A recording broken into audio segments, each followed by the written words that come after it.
This is Against All Enemies, a show about threats to American democracy. Political violence is on the rise. An alarming percentage of Americans believe they may have to take up arms against their neighbors. Some are already doing so. Every weekday, Against All Enemies highlights the activities of extremist organizations and their enablers. Our goal is to educate, not to alarm. The threats are real, but if we know what we're up against, together we can beat them.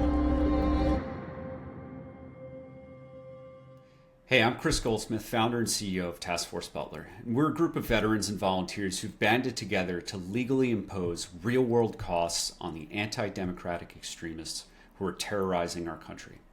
We've joined with Ken Harbaugh and Burn the Boats to create Against All Enemies.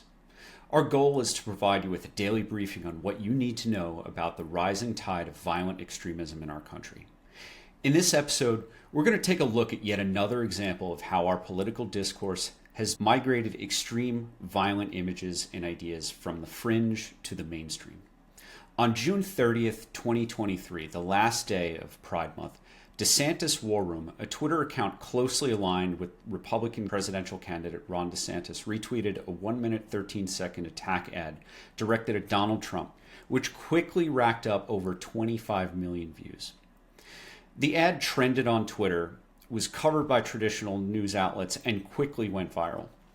With Trump and DeSantis jockeying to be the Republican nominee and spending considerable resources to attack each other, this is the kind of press every comms team dreams of. And yet, DeSantis himself has not commented, and his top influencers and supporters are ignoring the ad's existence in hopes that it'll disappear from the internet forever. What kind of content could be so radioactively cringe that a video with over 25 million views is considered a failure? An ad that is both rabidly homophobic and homoerotic while mainlining violent fascist symbolism. This video has been posted by the anonymous Twitter verified account Proud Elephant US, which is flooded with hateful and conspiratorial content. But to be clear, DeSantis War Room, the account that boosted this far-right one that made this video go viral, is the official rapid response account for the DeSantis campaign. It's not some random Stan account. The video they shared generated a ton of chatter on the internet and across cable TV. It was insane. By now, you've probably seen the ad and heard a lot of the condemnation of the disgusting homophobia in it, including from Republican-affiliated groups like the Log Cabin Republicans. But there's a lot that's been missed in the news coverage, and here on Against All Enemies, we want to give you the deep analysis that you need so that you'll understand how extremists interpret these types of things. Most people don't spend all of their time in the darkest and weirdest places on the internet. But the volunteers with Task Force Butler follow extremists wherever they go, so that we can decode their cultural references that most people wouldn't be able to. So let's check out this ad. If you're listening to this as a podcast, try and pay attention to the sound effects and the music that accompany the voiceovers. These are the types of things that we, of course, hear, but we don't always recognize how they signal to us more than the words that accompany them. The video begins with candidate Trump's 2016 speech, given in response to the Florida Pulse nightclub massacre, declaring, quote, "I will do everything in my power to protect our LGBTQ citizens," end quote, before pivoting to Trump shaking hands with trans celebrity Caitlyn Jenner and agreeing that trans women can compete in the Miss Universe beauty pageant. LGBT-branded MAGA clothing and other pro-Trump drag queens complete the first half of the Trump position part of the video before pivoting to a hard stop and presenting the DeSantis position, which is decidedly anti-LGBTQ in the most extreme of ways. And this is where the video descends into violent far-right fantasy. If you're watching this as a video, pay attention to the brief clips showing famous actors in some of their biggest roles. We're going to talk about those on the other side. Here's the clip.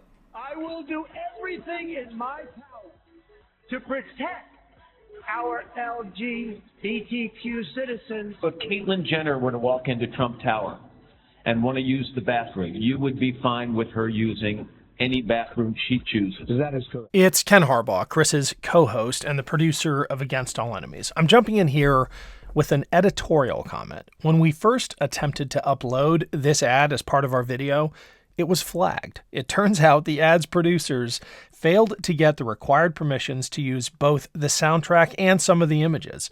So we pulled the music out, and if you're watching on YouTube, you'll see a couple grayed out clips as well. These are the ones of Tommy Shelby that Chris references.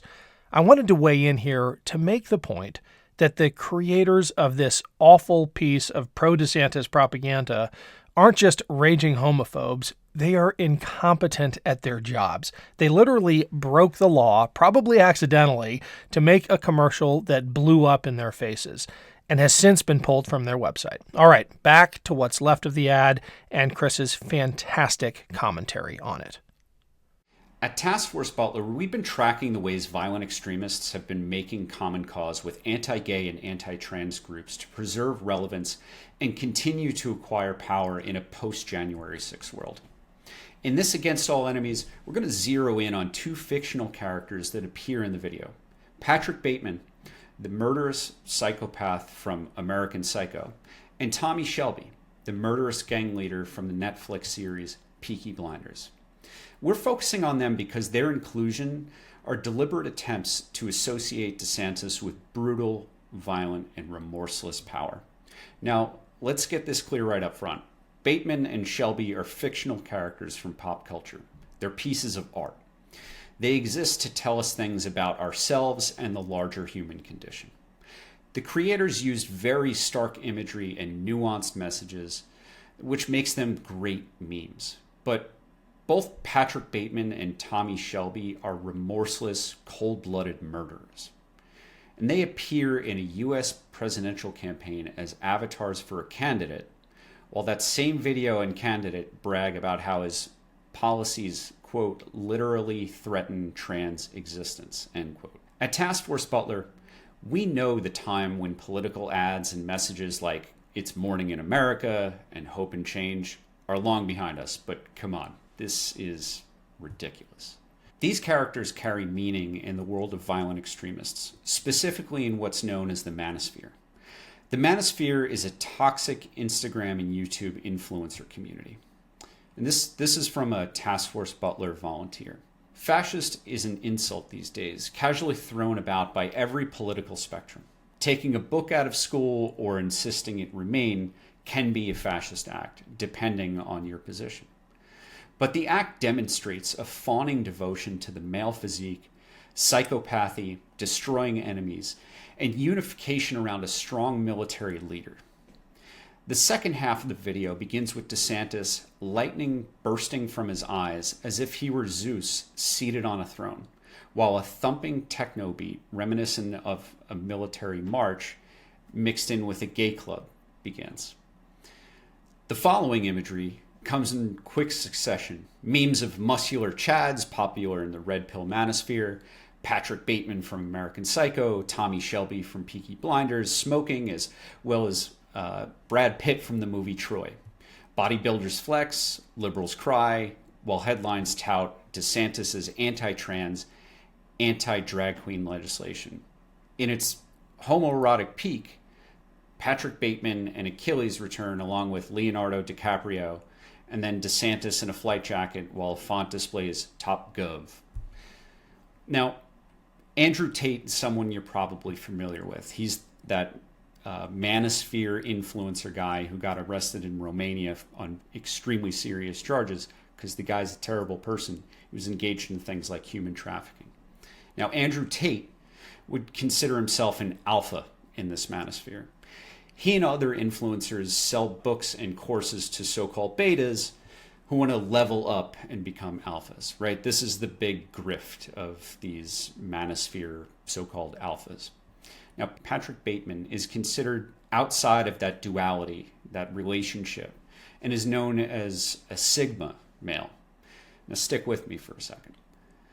This is an alpha that does not care about money, cars, women, or even society like the Andrew Tate type does.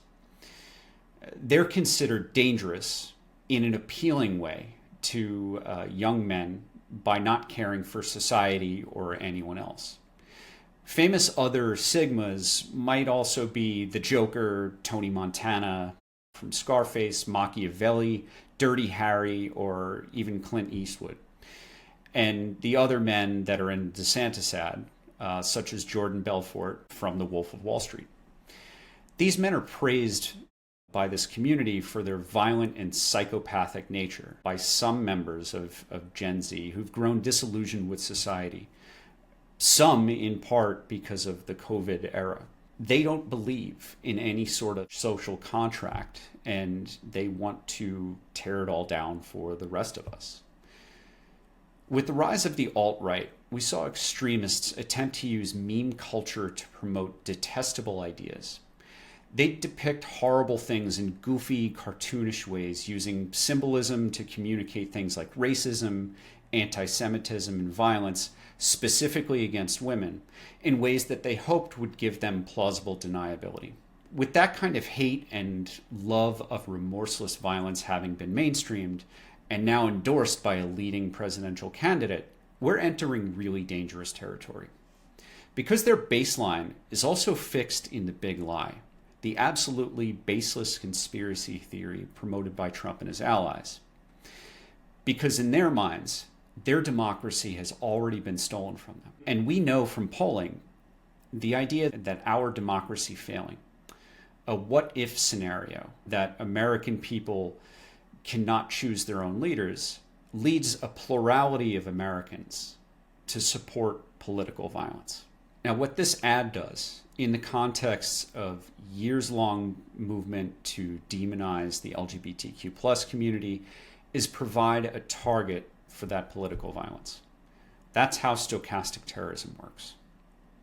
Now, this is one ad in a grueling political cycle that goes on way too long. But here's what we know. When the John Birch Society was purged from the Republican Party decades ago, it kept violent radicals in the political establishment from forming explicit, visible alliances. Today, we have elected officials saying they're proud to be Christian nationalists. A sitting U.S. Senator recently said, quote, "You think a white nationalist is a Nazi? I don't look at it like that. I look at a white nationalist as a Trump Republican," end quote. And then, of course, there were the Proud Boys and the Oath Keepers admitting in their January 6 trials that they considered Trump's words to be encouragement to storm the Capitol and commit violence against uniformed officers. These very online politicians and their staffers know what they're doing when they amplify these violent, radical images and messages. They know that they're throwing logs on the fire, and they're thrilled to see the flames of anger and division grow higher. The thing is, we're the ones who are going to get burned. Against All Enemies is produced by Ken Harbaugh in partnership with Task Force Butler. Our team includes our producer, Michael Alcessor, and the Task Force Butler volunteer researchers who provide much of the intel and analysis that we'll be bringing straight to you in this new show. Come back tomorrow for another Against All Enemies. Please like and subscribe to this channel, and share this video with 3 of your friends who care about democracy. Check us out at taskforcebutler.org. See you soon.